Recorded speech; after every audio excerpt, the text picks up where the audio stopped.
Hey everyone, it's Beth, and I am using products from Calico Collage for this video, as well as an A5 traveler's notebook with mixed media paper. And I have prepped this notebook with gesso before I started recording. And I use the same method that I always do with the um, credit card, gift card, old card, and spreading it out just a thin layer. And I knew I wanted to use watercolors, and that's the reason why I gessoed for sure. I mean, I usually always gesso because I just like a prepped page. Um, but when you have gesso on your paper, the watercolor is going to react completely differently. It's not going to sink into the paper as opposed to not having any gesso. So you can see that the watercolor is kind of sitting on top, and that's what it does when you have gesso. In hindsight, I probably, again, should have used one of my bigger brushes. This is not one of my bigger paint brushes.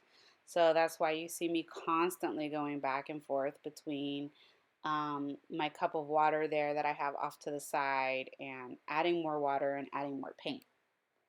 The paint that I'm using for this spread happens to be from Watercolors. She's on Etsy, and she makes beautiful handmade watercolors. They're just stunning. And I believe the color I'm using today for this spread is called Carolina Sunset. I don't remember. I'd have to pull it out, but it's just a stunning color. It's not quite pink, it's not quite orange. It's kind of like in between. It looks a little bit different off camera. Um, but I just love using watercolors over gesso because you get you get this where it sits on top of the page and just turns out to end up being stunning. You'll see in a minute here once I'm done coloring the whole thing in with watercolor um, just how lovely it really does look. And this page is super simple because basically what I ended up doing was creating a space for me to be able to journal. So it's a very bare minimum page. And I still wanted to share the video with you guys to show you that you don't have to have a lot of stuff to, one, be considered doing mixed media art, and two, you don't have to spend a ton of time to create something like this. You can literally sit for a few minutes, add some gesso, add some watercolor and a few elements, and then you have a stunning page to add some journaling to. So I'm just trying to get it to look the way I want it to look before I end up drying all of this. And I definitely left a white border around the edge of the pages because I'm pretty much done with this notebook, and I didn't need it leaking anywhere else. So I'm gonna dry this, and then I'm gonna come back with some stunning elements from Calico Collage that, again, I will leave a link below.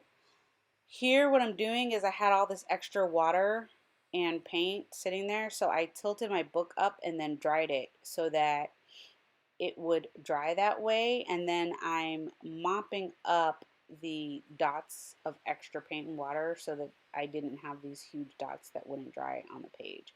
And I just love the look that I end up getting with this. I think it's just absolutely stunning and perfect, especially this color. I don't know if you can see in the video very well, um, but that sheen, that metallic sheen is amazing.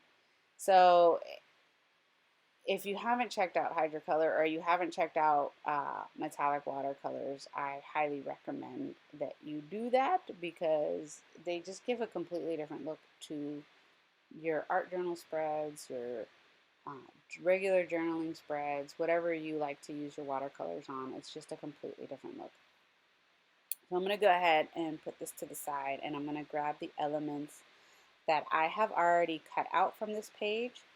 And what I'm doing here is I'm just roughing up the edges with a pair of scissors. Now, because this is not printed on cardstock, it's just printed on a really nice copy paper. the edges rough up really, really nicely. It's a little bit harder when it's like cardstock, like a heavy, thick cardstock, to rough up the edges as well as I did here. But because it's on just a nice copy paper, so not 20-pound copy paper, you don't want that, but a heavier weight copy paper, I get this nice, beautiful, roughed up, distressed edge. And then I'm going to go ahead and cut out a few more elements and do the same thing. And then this is going to be done.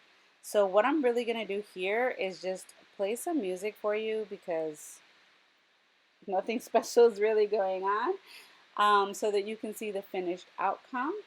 And I will leave links down below to everything that you see in the video.